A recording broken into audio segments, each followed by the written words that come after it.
오늘은 중세 후기 신학에 대해서 조금 알아야지 종교 개혁이 어떤 배경 속에서 발생되게 됐는지를 알기 때문에 중세 후기에 아주 방대한 양이 있지만은 이 전문가들의 도움을 받아서 또 정리된 내용을 가지고 여러분들이 소화해서 중세 후기 신학을 오늘과 다음 주 두 번에 걸쳐서 아마 다뤄볼 생각입니다. 이 중세 후기 신학에 대해서 글을 쓰신 분은 제럴드 브레이라고 해서요, 파리 소르본 대학교에 박사학위를 받으셨고, 그 다음에 샘포드 대학교의 비슨 신학교 연구 교수입니다. 연구 교수는 교수직을 다 마치시고 더욱더 나름대로 그 위의 단계에서 교수들도 관리하고 또 가르치는 그런 위치라고 하겠어요. 여러 가지 많은 책들을 썼고, 또 특별히 중세 후기에 대해서는 상당히 깊은 조예가 있으신 분입니다. 오늘 이 중세 후기 신학에 대해서는 두 가지를 이분은 지적하시면서 우리에게 중세 후기 신학을 이해할 수 있도록 돕고 있는데요. 첫 번째는 하나님의 은혜가 무엇이고 그 은혜를 어떻게 받는가에 대한 부분이에요. 그래서 하나님의 은혜가 그것을 우리 신자들이 어떻게 받는가, 중세 교회에서는 그 은혜를 받는 방법을 칠성사라 그랬어요. 쫓아보세요. 칠성사. 그래서 이 칠성사를 체계화시킨 중세 시대에 상당히 유명한 토마스 아퀴나스만큼 유명한 그 사람이 있는데 바로 피러 롬바르드라는 사람입니다. 이 피러가 이 프랑스 말로는 피에르가 되고요. 롬바르드는 프랑스 말로는 롱바르 이렇게 되는데요. 하여튼 미국으로 넘어오면서 피러 롬바르드로 번역이 되었습니다. 그래서 이 피러 롬바르드가 그 주의 백성들이 이 땅에 살면서 은혜를 받는 방법으로 7 성사가 있다라는 것을 그 사람 나름대로는 성경에서 체계화시켜서 그것을 전달합니다. 그리고 이 7 성사 중에서 이제 가장 많이 이제 평범한 날에 우리가 인생을 살아가면서 가장 많이 이제 갖게 되는 그러한 성사는 교회 성사. 그리고 여러분이 미사는 여러분 미사에 대해서 얼마나 아는지 모르겠어요. 미사는 전례가 2개가 있어요. 전례라는 것은 이제 집행의식이에요. 즉 미사에는 집행의식이 2개가 있습니다. 그 미사의 첫 번째 단계는 말씀 전례가 있어요. 그래서 말씀을 신부가 읽고 또 가르치는 경우도 있고 읽기만 하는 경우도 있고, 그것이 말씀 전례예요. 그 다음에 말씀 전례가 끝나면은 영성체라고 해서 이 성체를 받습니다. 이 영이란 뜻은 받는다는 뜻이에요. 그래서 성체를 받는다. 성체는 무엇이냐? 성체는 이제 화채설이라는 것을 여러분들이 이제 접하게 되는데, 이 떡과 잔이, 즉 떡과 포도주가 이 사제의 축성, This is my body and blood, 그렇게 얘기할 때 그 축성과 함께 실제로 그들이 나누고 있는 이 떡과 잔이 예수님의 살과 피가 된다라는 믿음이에요. 그래서 그들은 이제 그 사제의 축성이 끝나고 나면 그 다음부터는 이것은 그냥 빵과 포도주가 아니라 예수님의 살과 피입니다. 그러므로 그들은 그것을 성체라고 불러요. 성체. 그리고 성체를 받는 것을 영성체라 그래요. 그리고 영성체 전례를 성체 성사, 즉 성례, 거룩한 사건이란 뜻이에요. 성사, 거룩한 일 또는 성례라고 말해요. 그러니까 성체 성례. 우린 지금 개신교에서는 성례가 2개입니다. 하나는 세례 성례, 그 다음에 성찬 성례 2개밖에 없어요. 그러나 이 카톨릭 중세에서는 롬바르드가 만들어 놓은 것이 7개의 성례예요.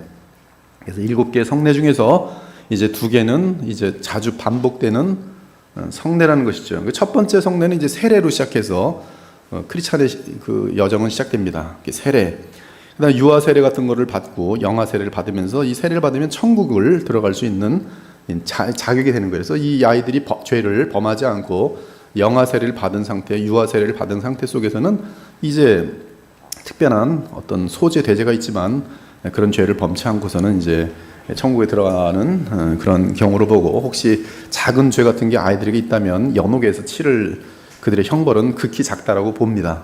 그래서 이제 세례를 받고 그다음에 견진, 우리 그 개신교에서는 이제 컨포메이션, 입교라고 하는데 그들은 견진이라 그래요. 그래서 자기가 다시 이 카톨릭 신앙을 이제 받아들인다라는 그런 견진을 하고, 그다음에 이제 결혼, 그다음에 이제 그 사제가 되는 그런 어떤 그런 행사들. 그래서 이제 이 거룩한 그런 성사들이 이 두 개는 서로 익스클루시브, 즉 결혼하게 되면 사제가 될 수 없고, 사제가 되면 결혼할 수 없는 그 두 개의 성사가 추가가 되고요. 그다음에 병자 성사, 즉 죽을 때의 사제에 의해서 거룩한 성대를 하면서 마지막 인생을 마무리되는 것이. 그리고 이제 이 5개를 빼고 2개가 있는데, 요거는 이제 2개를 얼만큼 정상적으로 하느냐에 따라 연옥에서 짧은 시간이 있을 수도 있고 또 긴 시간도 있을 수 있고 그래요. 그래서 이 중세에서 지금 이제 등장하게 되는 게 뭐냐면 이 칠성사가 등장하고 연옥이 등장합니다. 중세 때 연옥이 등장해요. 연옥에 들어가면 이제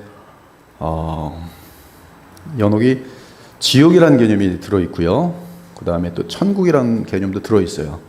연옥에서는 너무나 많은 고통을 불에 튀면서 지옥에 거의 가까운 고통을 당하지만, 거기서 이제 고통을 당하는 만큼 속죄하게 되면서 이제 속죄를 다 마치면 천국으로 들어가게 되는 그러한 구조가 카톨릭의 신학 구조입니다. 그러니까 이제 연옥에서 만약에 짧게 있고 싶으면 이 땅에 사는 동안에 착한 일을 많이 하면 되는 것이고, 근데 이제 그러면서 발전되는 게 이제 면죄부 같은 것들이 발생돼요. 이제 고해성사, 또 미사, 즉 성체성사. 이 미사는 아까 말한 것처럼 성체성사 플러스 말씀전례라니까. 미사는 말씀전례 플러스 성체성사가 들어있어요. 하여튼 이 성체성사, 그래서 7, 7성사가 있습니다. 지금 이 제럴드 브레이는 그 7성사에 대해서 일단 설명하고, 그 중에 대해서 이제 2가지가 이제 면죄부로 어떻게 발전되는지를 우리에게 보여줍니다. 2가지는 뭐냐면 고해성사. 고해성사는 이제 여러분들이 다 아는 것처럼 신부에게 가서 내가 간음죄를 줬습니다. 그럼 신부가 거기에 맞는 그 대죄거든요. 십계명을 범했기 때문에 너가 이 대죄를 지은 상태로 만약에 이 문제가 죄 문제가 해결되지 않으면 지옥이에요. 죽자마자. 대죄는 죽으면, 대죄를 해결하지 못하고 죽으면 지옥입니다. 근데 대죄를 해결할 수가 있어요. 이 땅에 사는 동안에. 그 해결하는 방법이 이제 보석이라는 게 있어요. 그래서 그 차트가 다 있습니다. 이 정도의 죄면 이 정도의 보석을 하면 된다. 그래서 보석으로는 이제 나중에 돈으로 다 지불하거나 아니면 순례자의 길을 떠나서, 왜 순례자의 길을 가냐면 이 순례하는 장소에 이 세인트들, 즉 천국에 분명히 들어간 사람들이 남긴 렐릭스, 이 유품들이 있습니다. 그 유품들에는 서플러스 그레이스, 그들은 천국에 들어가고도 남는 은혜들이 이 땅에 남아 있다고 보는 것이에요. 그래서 이 사람들은 자기들이 이제 이 지은 죄에 대해서 감가상각을 해야 되는데, 즉 이 컴펜세이션, 서로 상쇄시켜야 되는데, 그 상쇄시키는 방법이 이제 이 땅에서 고해성사를 통해서 그것이 가능하게 되는 거예요. 죄를 고백하고, 그 다음에 신부는 그 죄에 따라서 소재가 있고 대죄가 있는데, 대죄에 대해서는 큰 보석을 하도록 요구하고, 소재에 대해서는 간단한 금식기도 좀 하루 하시고 간단한 것들을 하고, 그리고 나서 그 죄는 이제 지불된 것으로 이렇게 보는 그런 개념으로 이제 지금까지도 카톨릭 이 시스템은 진행되고 있어요. 그래서 이 시스템들이 어떻게 가톨릭에서 완전히 자리를 잡았는가? 1215년 이 테헤란 4차 그런 이 라테란 공의에서 제4차 라테란 공의에서 여러 가지들이 이제 교회법으로 선포되는데, 이때 이제 화채설, 즉 화채라는 것, 화채 축성에 의해서 떡과 빵이 예수님의 살과 피가 되면서 그것은 성체가 되는데, 이제 그러한 것들에 대한 이제 교리법, 즉 교회법이 선포되게 되는 것이에요. 그러면서 이제 이 제럴드 브레이는 이러한 것들 뒤에 무엇이 엮여 있는가? 바로 교황의 권위와 또 전통이라고 하는 성경 외의 그런 어떤 내용들이 따라오게 되면서 이러한 연옥과 그 다음에 이제 이러한 여러 가지 제도들이 만들어지고 그것이 결국 1517년 10월 31일 종교개혁이 터지기 바로 직전에 이 테젤이라는 이 멍크 이 수도승이 당신들이 이 동교에 헌금을 돈을 딱 넣는 순간 여러분이 엄마가 지금 연옥에 있는데 연옥에서 한층 올라갑니다. 그래서 이제 돈을 막 모으고 다니는 그런 그림 속에서 이제 종교개혁이 발생하는 그런 것들을 여러분이 많이 들었을 것이. 중세 구원관부터 한번 우리가 보도록 하겠습니다. 지금 방금 설명드린 것은 이 지금 중세 후기 신학에 대한 제럴드 브레이의 그 요약을 지금 이 그 칠성사하고 그 다음에 연옥에 대한 것을 간단하게 설명드렸고요. 이제 이분이 쓴 책을 논문을 보면서 같이 쭉 보도록 하겠습니다. 오케이. 중세 구원관. 네.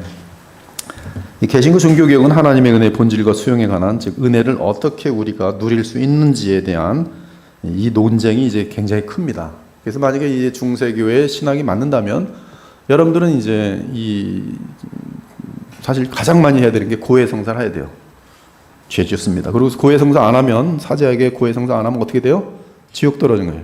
그래서 반드시 해야 됩니다. 특히 대죄일수록 반드시 해야 돼요.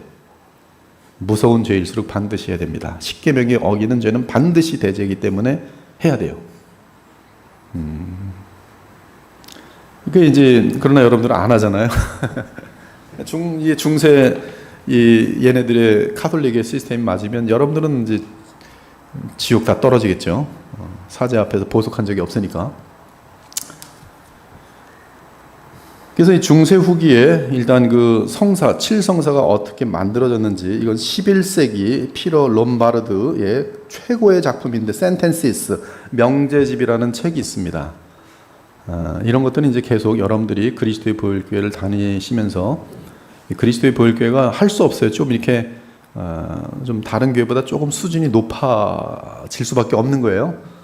그러니까 그러려면 여러분들이 이런 것들은 암송하면 제일 좋겠죠. 중세 시대에 피로 롬바르드라는 최고의 신학자가 있었는데 그 사람이 쓴 책은 센텐시스, 명제집이다. 이런 것들을 듣고 나서 여러분들이 인터넷 쳐보면 곧바로 확인이 분명하게 되죠.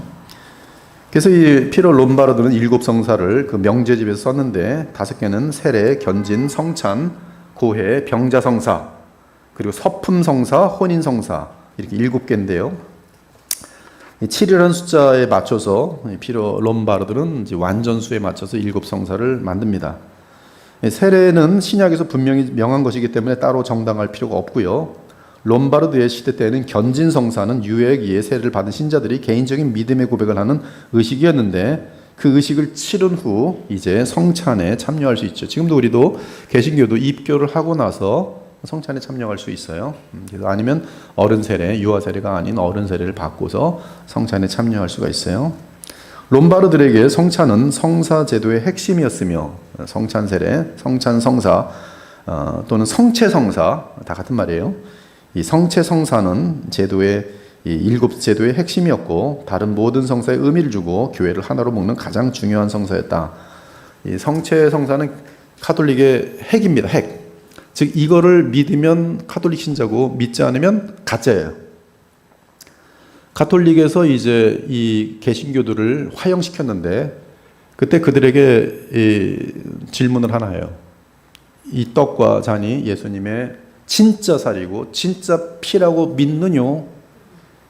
예스라고 하면 너는 진짜 크리스찬이야 들어와. 그리고 화형 안 합니다. 그러나 아니요. 그것 때문에 화형을 해요. 그리고 가짜 캐톨릭 신자예요. 그것은 지옥에 떨어질 신자들이. 그게 제일 핵심이에요. 그게 제일 핵심이에요. 카톨릭에 서 있는 모든 핵심이 그거예요. 여러분 미사 얼마나 많이 들리지 모릅니다. 아주머니들은 시간 많으신 분들은 오전 미사, 오후 미사 꼬박꼬박 다녀요. 왜? 미사를 많이 드리면 연옥에서 짧게 있을 거거든.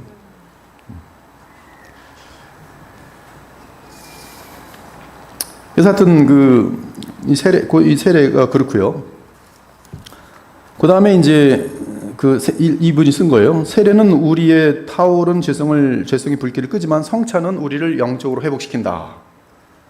이에 성찬은 복된 은혜를 뜻하는 유카리스트라고 불린다. 왜냐하면 이 성사를 통해 덕과 은혜가 더할 뿐만 아니라 이 미사, 즉 성체 성사, 예수님의 이 살과 피를 먹을 때 그 예수님의 살과 피를 통해서 우리에게는 그 신령한 은혜가 막 넘치면서 죄의 사함을 받은 상태 속에서 우리에게는 막 선한 일을 행할 수 있는 그런 은혜들이 넘친다라고 보기 때문에 이들은 기독교 신앙의 가장 중요한 것은 이제 성체 성사, 미사에서 이제 말씀 전례는 그거는 교훈이고 말씀에 대한 교훈이지만 더 중요한 것은 받는 거예요. 그래서 여러분들 사제들이 항상 보면 미사 질 때면 계속 아침에도 나눠주고 점심에도 나눠주고, 이제 피는 위험하기 때문에 웬만해서는 나눠주지 않아요. 그거는 굉장히 위험하기 때문에. 그래서 빵만 전만 계속 나눠줍니다. 그래서 이렇게 가서 이렇게 하면 여기다 톡 집어넣죠. 쭉 돌아가면서 톡. 그리고 이제 미사 끝나는 거예요. 가서 복음을 전파하라. 그러고 이제 항상 똑같은 말이에요. 그게 미사라는 뜻이 나가서 전파하라. 이 화채라는 건 이게 이제 카톨릭의 핵심인데, 이 화채가 언제 이러한 용어가 만들어졌는지는 이제 모릅니다. 11세기에 이 화채가 되는 것은 이제 성체가 되는 것이죠. 그리고 성체를 받으면 영성체가 되는 것이에요. 이 화채라는 것에 대해서 이제 그 믿음이 확실하게 되는 것은 이제 12세기에 보면은 포르드의 볼드윈 정도가 될 때는 이 믿음을 고백하는 다양한 표현들이 있지만 오직 하나의 경건과 믿음과 나뉘지 않는 일치된 고백만 있을 뿐이다 하면서 1215년에 이제 제4차 라테란, 로마에 있는 라테란 공의에서 이것을 이제 교회 법으로 정해버립니다. 이것이 제일 중요해요. 화채설이에요. 화채설. 이때부터는 이제 가톨릭은 화채를 반석에 선 그러한 교회라가 되겠죠. 그러므로 우리는 비록 떡의 모양은 그대로 있어도 떡의 본질은 바뀌었다고. 떡의 본질은 무엇이냐면 예수님의 살과 피. 진짜로. 살과 피로 여기는 게 아니라 진짜로. 리얼리. 보이는 건 빵이지만 본질은 실제로. 그래서 그들은 이제 이거 실제다라는 것을 또 증거를 남기기 위해서 어떤 사건들이 발생하냐면, 이제 이 화채를 웨이퍼라 그러는데요. 웨이퍼를 딱 받으면 그게 내 혀하고 동일한 진짜 사람의 살로 바뀌는 기적이 나타나요. 그 기적들을 교황청에서 모읍니다. 전 세계적으로 중세 때는 굉장히 많이 발생했어요. 그럼 바로 그 기적이 발생한 그 살은 이게 지금 그걸 잘라내서 이제 성체기 속에 집어넣어요. 성체기 속에서 그걸 보관해요. 이건 뭐예요? 예수님의 살이에요. 그래서 이제 카톨릭 신자들은 이 성체기가 들어가면 있습니다. 그래서 성체기는 기적이 발생한 곳에 그 살들을 잘라놔서 엄청나게 거룩하게 보관하는데, 이건 바로 예수님 살이기 때문에 거기서 예수님 그래. 거기 은혜가 막 흘러 넘치는 것이. 떡의 모양은 그대로 있어 떡의 본질은 그리스도의 몸의 본질로 바뀌었다고 단순하고 자신 있게 믿고 고백한다. 그리고 이 사건은 우리의 이해와 묘사를 초월하는 기적이다. 이것이 진짜 카톨릭 신자들이 믿는 최고 중요한 믿음이. 그래서 두렵고 떨림으로 지금 이 성체성사, 지금 미사의 두 번째 전례를 항할 때는 대단히 조심스러운 것이죠. 아무튼 이것은 1215년 이 카톨릭에서는 그렇게 많은 공회가 있지 않은데 어마어마한 중요한 제4차 라테란 공회에서 공식적인 교회 가르침이 되고, 이것은 그 공회의 제1번 교회법으로 선포됩니다. 신자들의 보편교회는 오직 하나이며 교회밖에는 절대로 구원이 없고, 이제 그때 교회법의 내용이에요. 교회 안에서 그리스도는 제사장이며 희생 제물이시다. 제단의 성사에서 그의 몸과 피는 참으로 떡과 포도주 특성 안에 담겨 있고, 하나님의 권능으로 떡은 그리스도의 몸으로 변하고 포도주는 피로 변한다. 그러므로 연합의 신비를 완성시키기 위해 그리스도는 우리에게 받은 몸을 우리에게 주신다. 즉 사람이 되신 예수께서는 그 몸을 우리에게 주신다. 또한 예수 그리스도께서 친히 그의 사도들과 그들의 후계자들에게 주신 교회의 천국 열쇠로 서품된 신부 외에는 아무도 이 성체를 만들 수 없다. 그래서 이제 세례와 이제 이 성사에 대해서 성체성사, 성찬성사 됐고요. 그다음 병자성사는 이제 야고보서 5장 14절에서 15절에 보면은 이 병자에게 기름을 부으라는 내용이 있어요. 그래서 거기서 근거해서 이제 죽음을 준비하는 성사로 여겨지게 됩니다. 이것은 그 당시에 병 걸리면 많은 사람이 죽었기 때문에 죽는 사람을 향한 그 성사로 바뀌어요. 야고보서 5장은 사실 죽는 사람이 아니라 치유되는 것에 대한 내용인데 뭐 그렇게 이야기하지 않고 이게 이제 병자성사가 돼버립니다. 그래서 죽는 사람에게는 이제 사제가 가서 또 마지막 병자성사를 치러주면서 기름을 부으면서 그가 이제 죽음을 지나는 것에 대해서 은혜를 붓는 그러한 과정이 되겠어요. 이 롬바르드가 가장 관심을 두었던 성사는 고해성사였습니다. 고해성사. 그래서 이 고해성사는 세례, 견진, 성체성사를 다 합친 것보다 고해성사에 더 많은 공간을 할애합니다. 이 롬바르드의 글을 보면은 고해성사는 하나님으로부터 멀어진 신자들이 다시 주님께로 가까이 나아갈 수 있도록 하는데 필요한 성사다. 고해성사는 일단은 죄에 대한 고백이 필요하고, 그리고 이제 사제가 그 죄의 고백에 대한 보석, 그것을 이제 그에게 시키고 그가 그 보석을 감당해 내면 이제 이 죄 문제는, 그가 고백한 죄 문제는 해결이 되는 거예요, 이 땅에서. 재림이 말했듯이 이는 조난당한 자를 위한 뗏목으로서 누군가가 세례 때 받은 순결한 겉옷을 다시 죄를 지어 옷을 더럽힌 경우 그는 고해 성사를 통해 그 옷을 다시 깨끗하게 할 수 있다. 그러니까 이 사람들은 그 연옥에, 이 천국에 들어간 사람들은 그리 많다고 보지 않아요. 마더 테레사 같은 경우는 천국에 직접 들어간 사람은 자기가 알기로는 3사람밖에 없다 그래요. 3사람이 누군지에 대해서는 특별히 얘기하지 않고, 네. 하여튼 연옥이라는 데가 엄청나게 불로 타는 곳이기 때문에 거기 안 들어가려고 여기서 배운 철저하게 세례가 되기 때문에 여기서 엄청나게 이제 연옥에 대한 준비를 이 땅에 사는 동안 막 하게 되는 것이죠. 근데 그게 나중에 이제 돈으로 바뀌어요. 돈으로도 이제 보석이 가능해요. 그러니까 돈 많은 사람들은, 어마어마하게 많은 수백조 있는 사람들은 그걸 그냥 땅 하고 교황청에 땅 내는 거예요. 그러면 이제 뭐 이 정도면 연옥 패스하겠지. 연옥을 패스하는 한 가지 가장 확실한 방법은 뭐냐면 순교예요, 순교. 그래서 교황청에서는 이제 연옥을 패스한 사람들에게 세인트라, 즉 성자라는 칭호를 줍니다. 그래서 성자가 된 사람들은 지금 천국에 들어간 사람들로 보는 것이죠. 그럼에도 불구하고 테레사 같은 경우는 그럼에도 3명밖에 없을 것이다 이렇게 얘기했으니 그만큼 천국에 들어가는 것은 하늘의 별 따기라는 뜻이 되겠어요. 세례받은 후에 타락한 자들은 세례 성사가 아닌 고해 성사로 회복될 수 있다. 세례는 단 한 번 받는 거기 때문에 반복할 수 없고, 오직 세례 받은 사람이 죄를 범할 경우 다시 그가 천국에 들어갈 수 있는, 아니면 이제 연옥에서 지옥에 떨어지지 않으려면 대제는 해결돼야 되고요. 연옥에서도 짧게 하려면 이제 고해 성사를 하는 것이죠. 그 이유는 고해 성사를 자주 하는 것은 허락되지만 제세례는 금지되어 있기 때문이다. 세례는 성사일 뿐이지만 고해 성사는 성사이자, 즉 거룩한 예식일 뿐만 아니라 마음을 변화시키는 그러한 덕이다.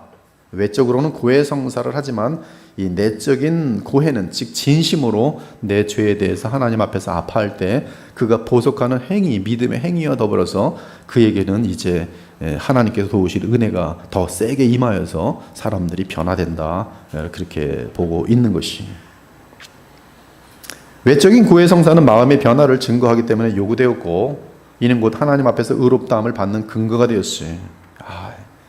어떻게 하나님 앞에서 의롭다 칭함을 받을 수 있는가? 답은 고해 성사를 정확히 하면 돼요. 보석을 잘하면 돼요. 순례자의 길을 많이 다니면 돼요. 그래서 순례를 많이 다니는 거예요. 뭐 마리아가 낳았다는 그런 얘기가 있으면 다 순례자의 길이에요. 그래서 뭐 여러분 그 캐톨릭 처치 이름들은 항상 세인트 뭐 막스 처치 뭐 세인트 뭐 누구의 뭐 그렇게 붙여 있어요. 그럼 거기 방문하는 것 자체가 순례예요. 즉 고해 성사에 대한 보석의 일부예요. 그것은 나의 구원을 계속 다지면서 보장시켜 나가는 방법이. 하지만 신자가 마음으로 회개했는데 그 슬픔을 외적으로 표현하지 않는 경우는 어떻게 되는가? 그러면 정말 마음에는 회개했는데 외적으로 이 고해 성사를 하지 않으면 어떻게 되는가? 거기에 대해서는 이제 롬바르드 같은 경우는 인정을 하면서도, 그러나 이제 고해 성사를 반드시 하기를 요구를 하죠. 우리에게 내적인 교회가 요구되는 것처럼 가능하다면 입으로 고백해야 하고 외적인 보석 행위도 해야 한다. 고백할 마음이 없는 사람은 진심으로 뉘우친 죄가 아니다. 즉 사제 앞에서 고백하지 않는 것은 아직 뉘우친 게 아니라는 거예요. 진짜 뉘우쳤다면 사제 앞에서 너의 모든 죄를 고백해야 돼요. 죄사함이 하나님의 선물인 것처럼 죄를 말소시키는 외적인 고해와 고백도 하나님으로부터 오는 것이 분명하다. 그러므로 회개하는 자는 시간이 되면 죄를 고백해야 된다. 사제 앞에서 고해를 해야 되는 것이 고해라 그래요. 사제 앞에서 하는 죄의 고백을 고해라 그래요.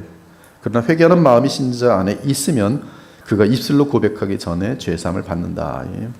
이제 이 롬바르드는 이제 이 외적인 행위보다 더 중요한 것은 내적인 진심의 회개라고 살짝 붙들고 있어요.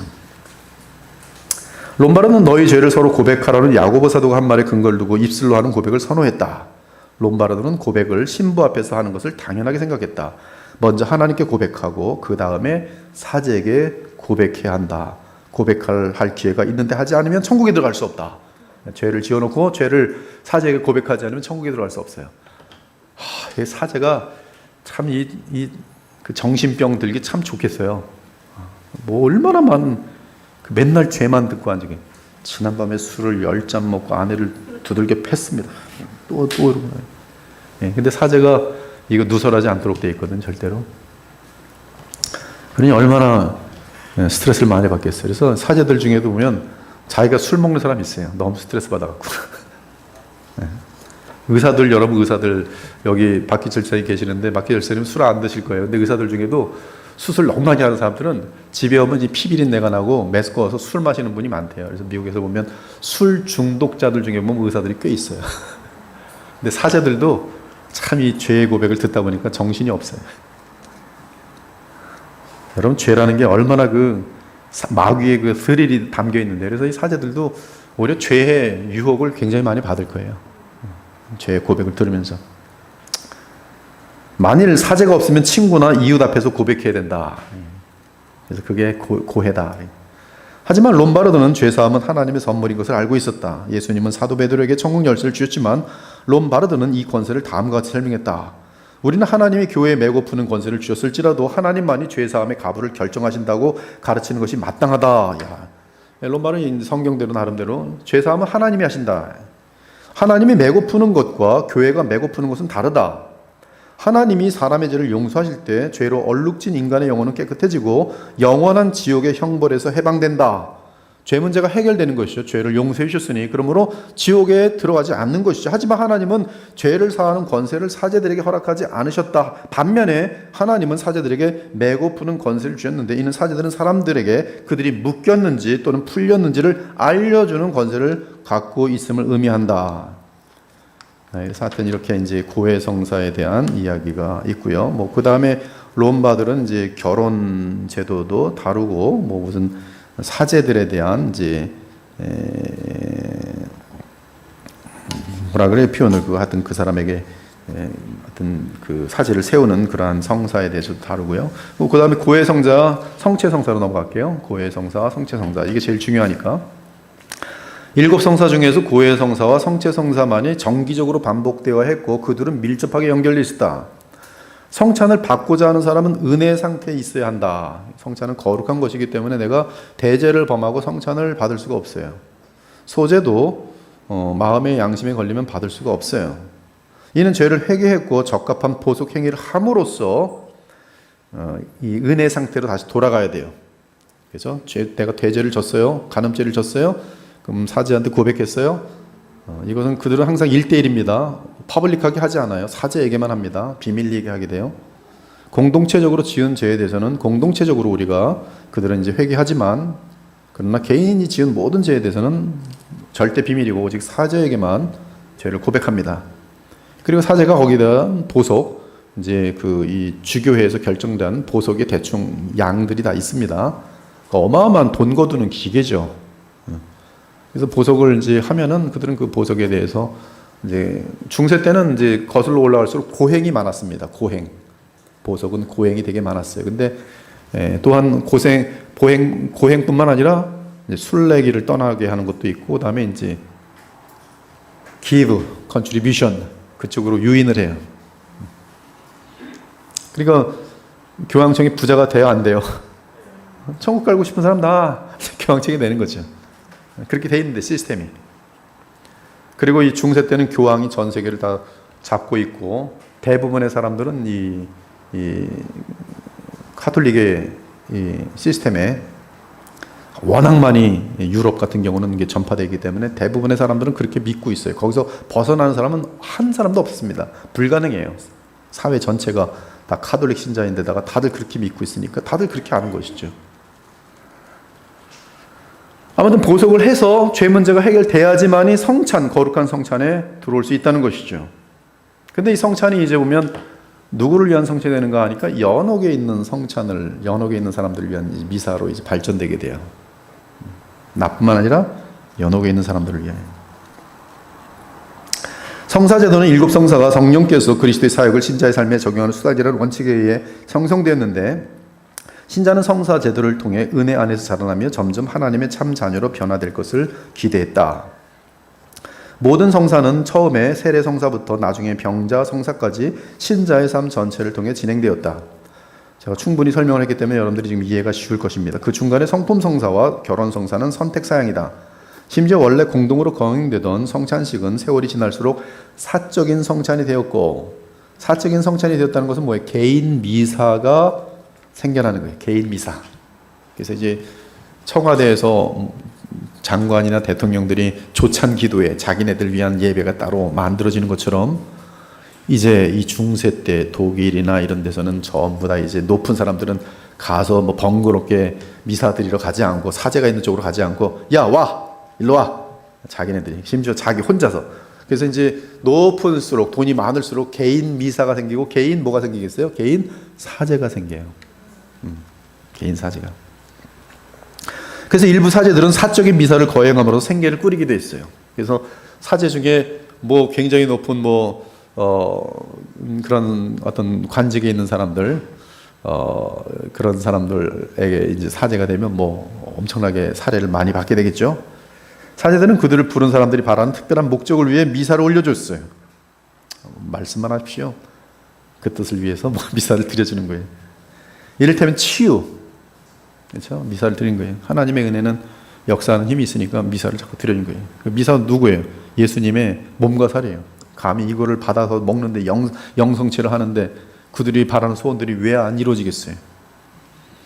고인을 위해서, 고인이 연옥에 저 밑바닥에 있는 것 같은 죽을 때 보니까 아주 대죄를 짓고 속죄하지 않고, 즉 이 고해성사 드리지 않고 죽었는데 저 밑바닥에 있을 것 같으니까 올리기 위해서 그 사람을 위해서 이제 미사를 드려주는 거예요. 이 미사는 당신네 할아버지, 조상 할아버지 누구를 위한 미사입니다. 그리고 이제 미사를 드리는 거예요.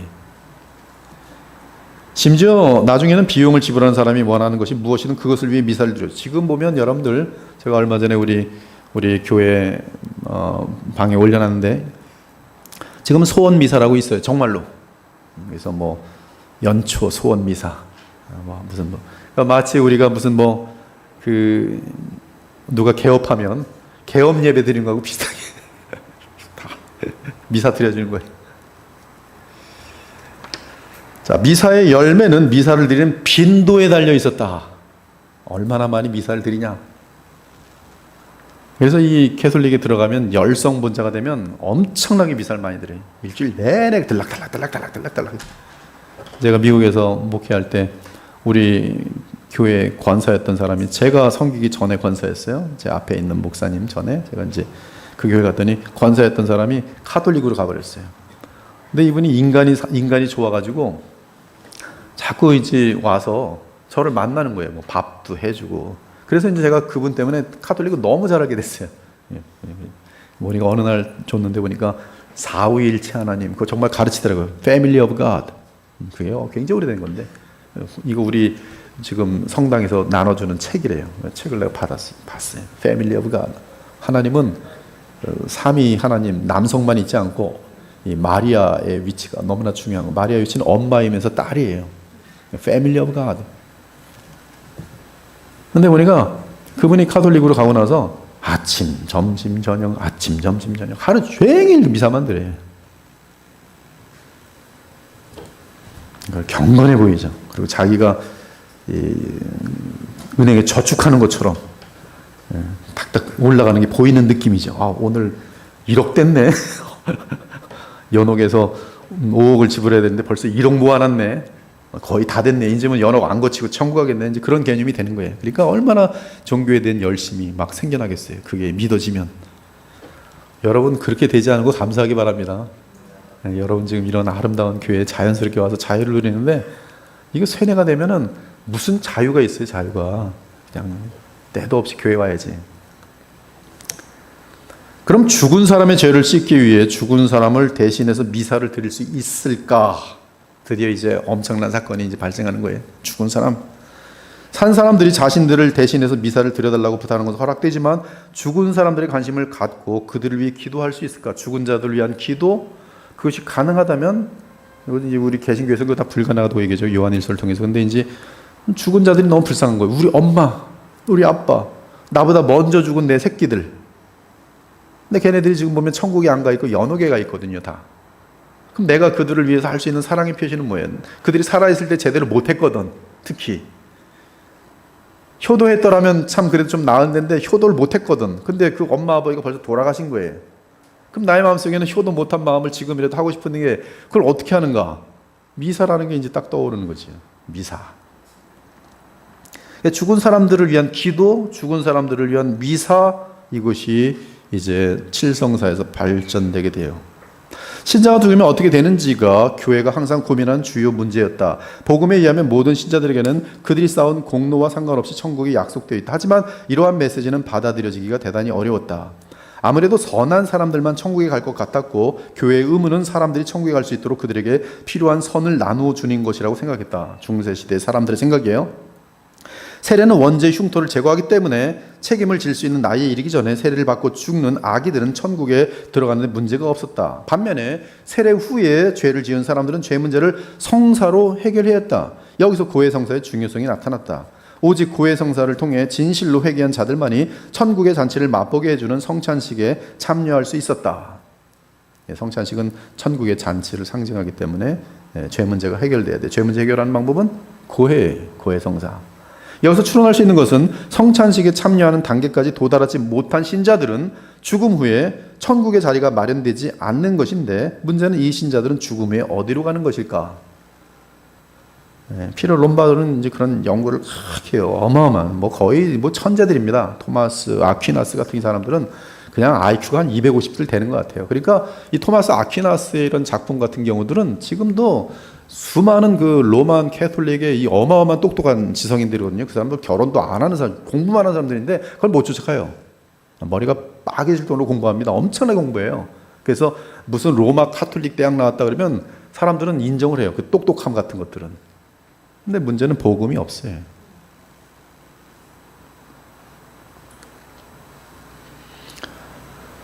문제는 이 신자들 죽음이 어디로 가는 것일까? 어디로 갈까? 죄 문제가 해결되지 못하고 갑자기 고해성사 하기로 했는데 고해성사 못하고 탁 죽었어요. 그러면 이거 어떻게 되는 거예요 지금? 고해성사 해야 되는데 사제 앞에서 죄를 고백하고 사제가 보석을 선포하면 그 보석을 행해야지만 그 죄가 사해지는데 사해지지 않은 죄를 갖고 죽은 아이들은 죽은 사람은 어떻게 되는가? 이런 질문들이 생기는 것이죠.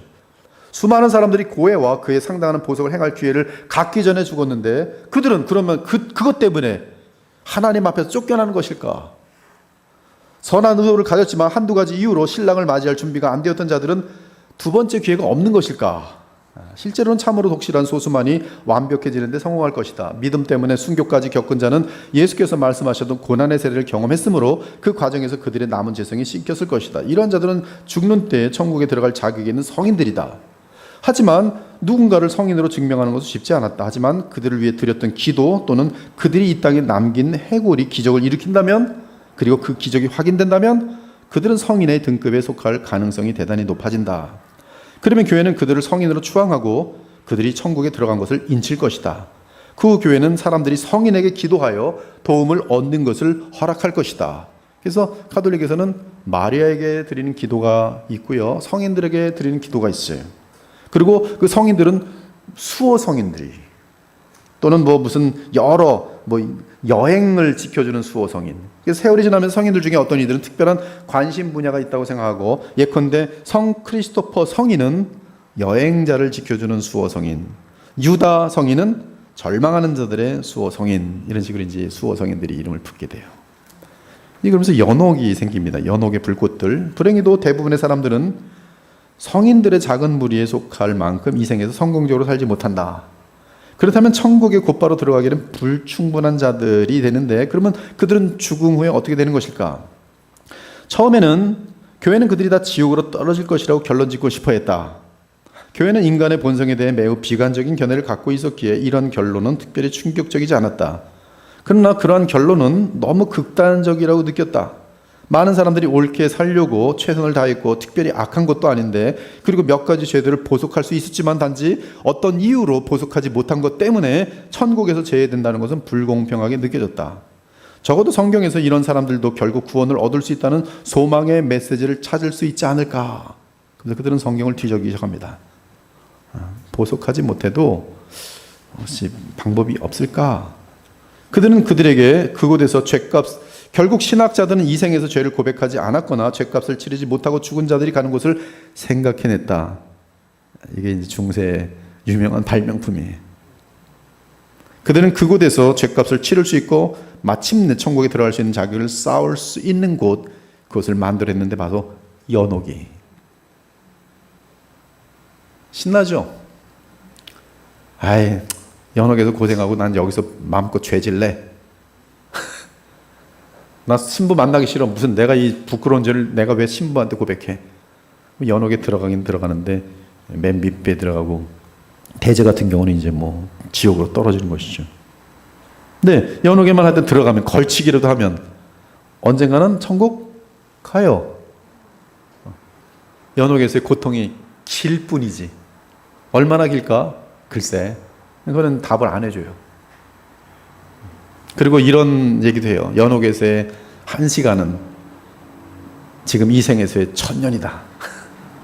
그래서 연옥에서 3시간 보낼 것입니다 라고 답을 해주고, 그러나 연옥에서의 3시간은 이 생에서의 수천 년에 걸리는 시간입니다. 연옥이 얼마 있다는 거예요? 모르는 거죠. 그래서 그곳을 연옥이라고 불리게 되었고, 이 개념은 죽음 이후의 삶에 관한 애매한 생각들의 새로운 상태와 목적을 일깨워 주었다. 하지만 연옥 개념은 바른 성경에서 극단적으로 치달린 중세 시대의 날조였다. 가톨릭에 서 있는 이것은 예수님의 살과 피라고 하는, 거의 강요되다시피 하는 쇠뇌작용, 그것이 가톨릭의 뿌리고요. 가톨릭의 반석이란 말이 정체성이에요.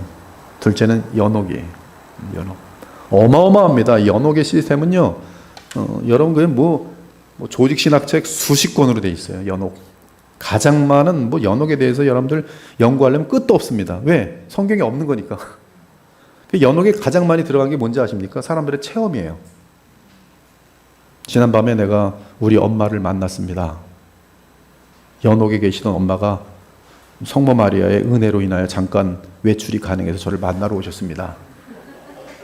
그게 간증이에요. 그 간증이 근데 이 사람만 있는 게 아니라 반복돼요. 그럼 사람들은 그거 읽으면서 정확히 믿어지는 거예요.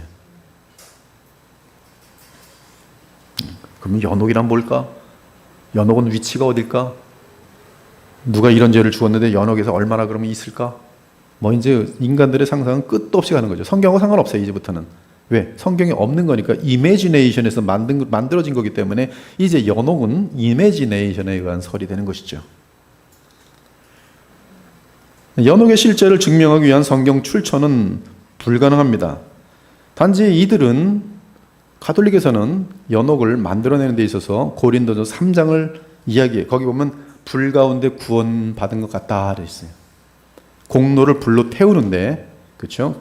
불에 타지 않는 공로를 쌓는 자들은 보상을 받지만, 불에 타는 그러한 업적을 쌓은 자들은 불에서 구원을 받은 것 같다. 이 바로 불에서 구원을 받은 사람들이 바로 그들의 인생 속에서 제대로 하지 못하다가 이 연옥이라는 불 같은 고통을 받으면서 이제 구원에 들어간다라고 그렇게 연결시켜 버린 것이. 이 땅에서의 죽음과 모든 사람이 부활하는 심판과 보상의 날 사이에 있어서 사망한 자의 영혼은 이런 류의 불의 고통을 겪을 것이라는 주장이 있다. 나는 이 주장을 반박하고 싶지 않다. 이게 이제 어거스틴 같은 경우까지도 이제 그 당시에 성경에 대한 해석에 있어서 온전하지 못해서 이 연옥에 대한 그런 약간의 어떤 동의를 하는 그런 그림이 생겨요. 그래서 어거스틴은 이 불을 정화의 불, 퍼가토리얼 불 그렇게 처음으로 부르게 됩니다. 그런데 무슨 의미로 그렇게 불렀는지는 명확하지 않아요. 그리고 어거스틴에게 이 불은 심판의 날의 불이지 어떠한 연옥이란 기관 속에서의 불로 만들고 있지 않아요. 아무튼 이 연옥이라는 것은 이 11세기 이런 데에서 들썩들썩하면서 구체화되다가 12세기 되어서 그라티아누스라는 사람이 어거스틴을 인용하여 그의 교룡집을 씁니다. 그래서 그 교룡집에서 보면은 연옥에 대한 개념을 이제 분명하게 해요. 그러나 장소를 말하진 않아요. 연옥이란 장소를. 그래서 그라티아누스의 글을 보도록 하죠. 죽음 후에 밑에 죽음 후에 한 단계 더 나가려면 죽음 후에 정화를 시키는 형벌이 있다.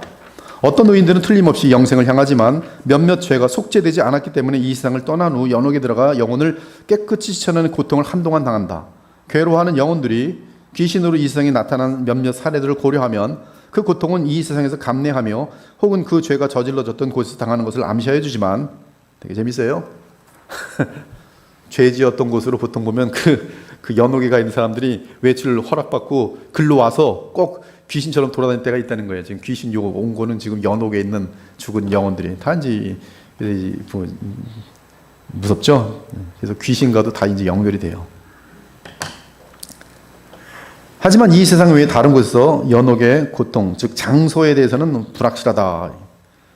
클레르보의 베르나르 지금 보면 11세기에 같은 견해를 갖고 있었지만 목회적인 어조를 설명합니다. 우리는 죽은 자들에게 연민을 느끼며 그들이 소망의 기쁨을 갖도록 기도한다. 이제 죽은 자들을 향한 컴패션, 자비로운 마음을 갖는 것이, 우리는 그들이 연옥에서 고통당하는 것에 대해 애통하는 동시에 하나님께서 모든 눈물을 그 눈에서 씻기심에 다시 사망이 없고 애통하는 것이나 곡하는 것이나 아픈 것이 다시 있지 아니하리니 처음 그들이 다 지나갔음이란 순간이 다가오는 것을 인하여 기뻐해야 한다. 그러니까 연옥을 믿는 사람들은 죄 가운데 죽었던 우리 엄마 아빠 거기서 그래도 고통 많이 당하고 나서 결국은 눈물이 없는 천국으로 들어가는구나. 근데 그 죄 가운데에서 고통당하는 게 길 텐데 내가 좀 도와줘야겠다. 효도해야겠다. 죽은 부모님들 효도하는 방법이 이제 뭐예요? 그들을 위해서 미사를 드리는 거예요. 미사를 위해서. 피로 롬바르는 동시대 신학들처럼 연옥이 특정 장소라는 것에 대해 인정하지 않았다. 하지만 그는 죽음 후에 고해가 가능하다고 믿고, 롬바르드의 사상이 그 이후부터 이 엄청난 대가기 때문에, 엄청난 중세 시대의 가톨릭의 어마어마한 학자이기 때문에 이 사람의 말 한마디는 그냥 교회법이 되어버리는 것이, 죽음 후에 고해가 가능하다고 믿고 그의 명제집을 통해 고해에 대한 대비책을 마련했다. 그리고 이제 장소로 얘기한 사람은 이제 뭐 자크르 고프 뭐 이런 사람들이 있고, 그다음에 뭐 여기 보면 무슨 여러 가지 무슨 헬라어나 또 이 라틴 말이나 이런 것들이 뭐 라틴 말 같은 경우 보면 이 형용사하고 이 명사하고 막 중성형 같은 게 섞여서 같은 모양이 되거든요. 그래서 그런 것 때문에 이제 퍼가토리엄, 즉 이 연옥이라는 그런 개념이 장소로서 쉽게 라틴어에서 바뀌는 것을 이제 이야기하는 내용이에요. 아무튼 연옥이 교회의 영적 세계의 일부가 공식적으로 된 것은 1215년 제4차 라테란 공의 때였다. 이는 초팸의 토마스가 공의의 직후에 죄인들의 고백을 듣는 사제들을 위해 쓴 중요한 집친서를 보면 알 수 있다. 토마스는 미사는 산자와 죽은 자를 위하여 거행되지만 죽은 자들을 위해 중복으로 거행된다. 연옥에 있는 자의 벌을 면제하는 속죄 제물이 된다. 미사가. 토마스가 생각하기에는 그 누구도 이미 지옥에 있는 자들을 위해서는 아무것도 할 수 없지만, 그러나 연옥에 있는 자들을 위해서는 고해성사 및 미사가 가능해요. 그래서 고해성사하고 미사가 두 개가 이제 죽은 자를 위해서 가능하게 됩니다. 고해성사, 보석해야 되니까. 그래서 연옥에 있는 자들을 위해서 보석할 수 있고, 또 연옥에 있는 자들을 위해서 기도할 수 있고, 연옥에 있는 자들을 위해서 또 뭐 하나 남았죠? 보석, 미사드릴 수 있어요. 세 가지. 인간적으로는 아주 좋죠. 세컨 찬스에.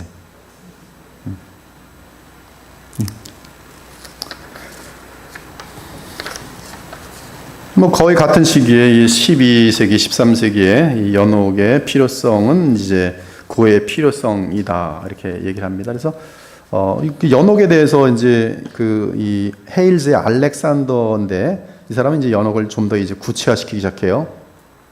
그래서 쭉 건너뛰어서 그는 이제 알렉산더, 그는 피로 롬바르드가 쓴 명제집에 대한 해설을 쓴 최초의 사람이자 그 명제집을 그의 주요 신학 자료로 사용한 최초의 교사였다. 명제집 4과 21절에 대한 그의 해석을 보면 그는 연옥의 맥락에서 롬바르드의 고해 이론을 설명하면서 다음과 같은 핵심을 제시했다. 연옥은 소재를 태우는 불이다. 연옥은 이생의 죗값을 충분히 치르지 못한 중재에 대한 형벌을 깨끗이 쥐어 없앤다. 연옥은 이생에서 받을 수 있는 어떤 벌보다도 훨씬 가혹하다. 연옥은 불공평하거나 과한 처벌이 아니다. 연옥은 믿음과 소망의 장소지만 하늘에서 하나님을 보는 곳은 아니다. 연옥을 지나가지 않을 만큼 선한 자는 거의 없다. 이 6가지 사항을 확립한 알렉산더는 연옥과 교회 사이의 관계를 더 자세히 연구했다. 이때까지는 교회가 현세에서 죄를 용서할 수 있지만 그 관할권을, 즉 용서, 죄사함의 관할권을 죽음 이후까지 간다고는 생각지 않았다. 그러나 연옥에서의 고해가 이 생에서 이미 시작된 고해의 연속이라고 본다면 고해에 대한 교회의 관할권은 죽음 이후까지 확장될 수 있게 되었다. 교회는 이제 죽은 자들을 용서할 수 있는 죄사함권을 갖게 돼요. 그러니까 이제 살아있는 자들에게 죽은 자들을 위해서 얼마든지 고해 성사를 권면할 수 있는 거지.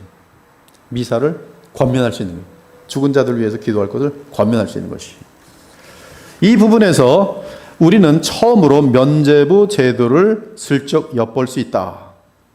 교회는 면죄부 제도로 연옥에서 죽은 자들의 죄를 용서할 수 있다고 주장하게 될 것이다. 11세기 후반에 샤르트르의 이보는 관면이론, 즉 신자가 지켜야 할 교회법을 지키지 않아도 된다고 면제시켜주는 그런 이론을 세웠는데, 관면은 특정 상황에서 교회법에 규례를 적용하지 않는 것을 말한다. 이보는 다음과 같이 다양한 종교의 법적 원칙을 구별했다. 그래서 쭉 구별하고요. 아무튼 그렇게 해서 이 1215년 다시 제4차 라테란 공의회는 모든 기독교인이 남녀 예외 없이 적어도 1년에 한 번은 사제에게 자신의 죄를 고백하고, 이건 봐주는 거예요. 너희들이 혹시 까먹을까봐 강제적으로 죄를 다 고백하게 만들어. 1년에 한 번씩. 그리고 거기에 적절한 보석을 받는 것을 의무화했어요. 그럼 교회는 그날은 돈 많이 벌까요, 안 벌까요? 이 교회법은 용서되는 죄와 용서되지 않는 죄의 정의, 즉 앞서 말한 소재와 대죄를 구별했다. 이 점에 있어서 초팸의 토마스가 적시에 적합했고, 이 주제에 대한 그의 작은 매뉴얼은 보석과 관련한 성직자 안내를 위한 가장 인기 있는 자료가 되었다. 성직자 안내서는 뭐냐면 이런 죄에 대해서는 이렇게 보석을 요구하시오라는 안내 가이드예요. 그러나 자크르 고프가 지적한 것처럼 직접 광기를 일으킬 잠재력은 엄청 컸다. 자, 그럼 이렇게 된다면 질문들이 생기는 거예요. 연옥은 정신 나간 학문적 추리의 소용돌이 속으로 끌려가서 가장 쓸모없는 질문들을 낳았으며 가장 세련된 복잡한 구별들을 만들어냈고, 신학자들은 가장 정교한 해답을 제시하며 즐거워했다. 소재가 대재가 될 수 있을까? 여러 개의 소재를 합치면 대재가 되는가? 대재와 소재를 생각으로만 짓고 행동으로 하지 않은 사람은 어떻게 되는 건가? 복잡한 질문들이 막 나오는 거예요. 1250년에 연옥의 윤곽은 분명해졌고 더 모호한 세부 사항 중 일부를 정의하는 것만 남아 있었다.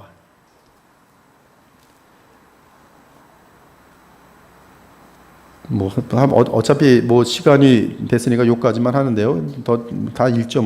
신학자들은 연옥이 정확히 어디에 위치해 있는지, 연옥의 불은 무엇으로 구성되어 있는지, 그리고 영원히 속죄가 완료되면 그 즉시 천국에 들어갈 수 있는 것이지 아니면 최후 심판의 날까지 보류되어야 하는지 계속 논의했다. 위대한 프란치스코의 수사이자 교사인 보나벤추라는 이런 질문에 대해 하나씩 설명했다. 13세기에 이제 설명이 더 연옥에 대해서 구체화됩니다. 예를 들면 그는 연옥은 그리스도의 성육신 후에야 구별된 장소가 되었다고 결론지었다. 그리스도의 성육신 이전의 영혼들은 림보 또는 아브라함의 품이라는 곳으로 갔으며 그것은 속죄의 기회가 없고 심판만 기다리는 곳이었다.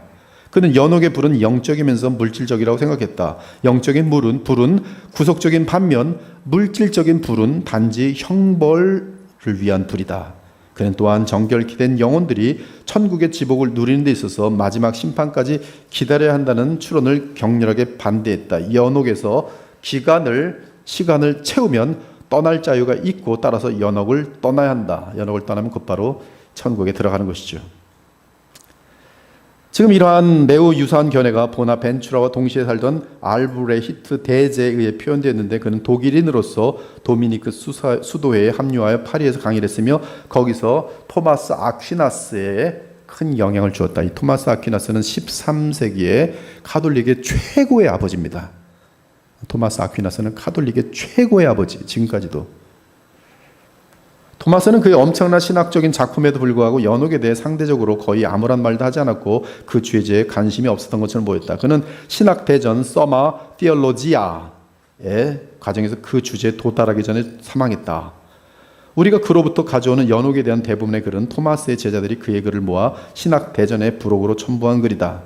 본질적으로 토마스는 이전에 교사들이 했던 말을 반복하면서 그가 주기적으로 관여했던 그 주제의 논쟁의 필요에 맞게 조정하였다. 토마스 아퀴나스는 연옥이 보편적으로 사람들의 관심을 끌지 못했을 뿐만 아니라 사실 많은 사람들이 연옥을 거부했음을 상기시킨다. 이 연옥은 실제로 교황의 권위에 대해 논쟁하던 대부분의 사람들은 연옥을 거부했다. 연옥은 교황이 행사하는 권력과 매우 밀접하게 연결되어 있었기 때문에 이 둘을 분리시키는 것은 불가능하지는 않더라도 매우 어려웠다. 만일 교황이 이 세상에서 사람의 죄를 사할 능력이 없다면 죽은 죄인에 대해서도 그런 능력이 없다고 보아야 하고 연옥과 교회의 관련성도 전혀 없다고 보아야 할 것이다. 반면에 교황이 실제로 죄를 사할 능력이 있다면 이 생에서 그의 권위를 부정하는 것은 죽음 위에 있을 형벌을 생각할 때 위험한 행위가 될 것이다. 즉 연옥과 교황권은 맞물려 있었어요. 그래서 교황권을 거부한 자들은 연옥을 믿지 않게 됩니다. 연옥은 사람들이 이 생에서 완벽하게 살지 못했더라도 그들에게 영생에 대한 소망을 주었기 때문에 중세 교회에 관심을 끌었다. 연옥은 사랑하는 사람들이 죽은 후에도 그들을 위해 계속 기도할 수 있는 방법을 제공했으며 또한 죽은 이들이 천국을 들어가도록 돕는 방법이었다. 더욱이 현세에서 추가 보석행위, 즉 공덕을 쌓음으로 사람들은 자신이 이제 죽은 다음에 연옥에서 보낼 시간을 줄일 수 있었다. 시간이 흐르면서 이러한 교회의 체계와 공덕의 행위들은 교회와 참여자들 모두에게 부담이 됐다. 예를 들면 몇 시간 동안 불붙은 초를 들고 눈밭에 맨발로 서 있으라고 하는 것은 어느새 무의미한 관행으로 여겨지게 됐다. 그렇잖아요. 너 지금 그런 죄졌으면 이렇게 벌받아. 무슨 벌입니까? 너 밖에 나가서 추운 겨울에 팬티만 입고 5시간 거기서 회개하고 있어. 이게 보석이거든요. 이제 이런 것들도 많았단 말이죠. 그래서 이 층계를 로마 성당의 층계를 오르내리게 하는 그런 고행들도 많았고. 근데 그런 보석 행위는 교회에 아무런 유익이 되지 않을 뿐더러, 그렇죠. 그러고 나서 끝나면 아무런 유익이 없잖아요. 또한 그 행위를 하는 자들은 굴욕을 느끼는 거죠. 사람들이 다 쳐다보고 있는데 팬티 하나 입고 층계를 무릎 꿇고 피를 흘리면서 올라갔다 내려왔다. 이게 아닌 것 같은데. 만약 그들이 지역 사회의 유력한 자들이라면 그러한 굴욕을 거의 견딜 수 없었다. 문제는 이러한 유력한 시민들이 사회의 존경을 잃으면 권위도 상실되고 사회 질서가 무너질 수 있다는 점이었다. 이와 같은 이유로 많은 신자들은 보석 제도로부터 헤어나올 방법을 찾았고 시간이 지남에 따라 저항은 더 심해졌다. 물론 개혁가들은 공적인 고해는 영혼에 유익하며 그것은 지속되어야 한다고 절규하였지만 신자들의 저항을 막을 수 없었다. 아마도 이러한 사고를 이해하기 위해 가장 좋은 방법은 오늘날 당국이 경범죄를 저지른 사람들을 어떻게 대하는지와 비교해 보는 것일 것이다. 이론적으로는 법을 어긴 사람들은 교도소에 들어가야 하는데 교도소는 종종 자리도 없고 수감자에게도 아무런 유익이 없다. 예를 들어 단지 운전 과속 때문에 교도소에 갇힌다면 누구나 과도하다고 여길 것이다. 그래서 국가는 이러한 종류의 위반을 처벌하는 또 다른 방안을 고안해냈다. 그것은 교도소에서 시간을 보내신 대신 위반자에게 벌금을 내게 하는 것이다. 그러면 국가는 추가 수입을 얻고 위반자는 큰 불편을 겪거나 원치 않는 주목을 받을 필요가 있다. 모든 사람이 그 결과에 다들 만족해야 한다. 이와 유사한 사고가 교회가 고해를 벌금으로 바꾼 것이다. 그게 뭐예요? 면죄부예요. 네, 여러분 지금 웃었죠? 네, 그게 사실이에요. 왜 가서 피를 흘리면서 그래? 재산 있어? 네. 너 재산 버느라고 돈 고생 많이 했지? 네. 그럼 그 고생이나 그 고생이 같은 거야. 돈 내. 얼마 될까요? 이 양 노는데 많이 내야지. 너도 좋고 나도 좋고. 아, 돈이야 뭐 전 많이 버는데 다 내겠습니다. 네. 죄삼 됐음. 그러면 연옥 통과하는 겁니까? 아, 그렇지. 그게 면죄부예요. 그 증서를 받은 사람은 고해를 할 필요가 사라졌다. 사랑하는 사람들과 자신을 위해 면죄부를 살 수 있게 되자 번거롭게 공덕행위를 쌓기보다는 면죄부를 사기 시작했다. 그러면서 면죄부를 판매하는 것은 점점 교회의 관행이 되었다. 합법적인 거예요. 교회의 금고는 기부금으로 가득 차게 되었고, 면죄부를 사서 구입한 사람들은 연옥에서의 시간이 줄어졌다는 사실을 알고 흡족하게 여겼다. 기도하겠습니다. 하나님 감사합니다. 하나님의 말씀에서 벗어난 중세교회 사람들이 얼마나 무섭게 우상숭배로 빠져들어가는지 보았습니다. 하나님, 저희들로 하여금 오직 성경에만 다시 돌아와서 성경이 명하지 않은 것들 행하지 않으므로 하나님을 기쁘시게 하는 순결하고 아름다운 그 주의 자녀들이 되게 하시고, 이러한 신앙을 우리의 자녀들에게 물려줄 수 있는 아름다운 주의 교회와 백성들이 되게 하여 주시옵소서. 감사드리며 살아계신 우리 주 예수 그리스도 이름으로 기도합니다. 아멘.